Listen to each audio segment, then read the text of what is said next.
UEFA champions লিগের ম্যাচে ষষ্ঠ লড়াইয়ে মাঠে নেমেছে Liverpool, Bayern Munich, PSG, Real Madrid. ভিন্ন প্রতিপক্ষের বিপক্ষে একই দিন মাঠে নেমেছে তারা। প্রত্যাশিত ফল পেয়েছে লিভারপুল। পয়েন্ট টেবিলে সবার উপরে অবস্থান করছে ইংলিশ জায়ান্টরা। 6 ম্যাচ থেকে পূর্ণ 6 জয়ে 18 পয়েন্ট অর্জন করেছে লিভারপুল। জিরোনার বিপক্ষে ষষ্ঠ রাউন্ডের ম্যাচেও 1-0 গোলে জিতেছে ইংলিশ দলটি। অন্যদিকে পিএসজি পরাজিত করেছে আরবি সালজবার্গকে। ম্যাচের দ্বিতীয়ার্ধে 7 মিনিটে 2 গোলের পাশাপাশি প্রথমার্ধের 1 গোলে 3-0 ব্যবধানে সালজবার্গকে পরাজিত করেছে পিএসজি।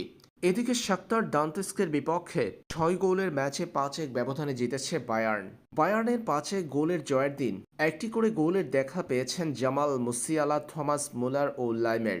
জোড়া গোল করেছেন মাইকেল ওলিস। অন্যদিকে রিয়ালের জয়টা এসেছে আটালান্টার মাঠে। ব্রাজিলিয়ান তারকা ভিনিসিয়াস জুনিয়রের গোল ও অ্যাসিস্টের মাধ্যমে রিয়ালের চমৎকার জয়। কিলিয়ান এমবাপ্পের ইনজুরির মাঝেও রিয়ালকে একাই জিতিয়েছেন ভিনি।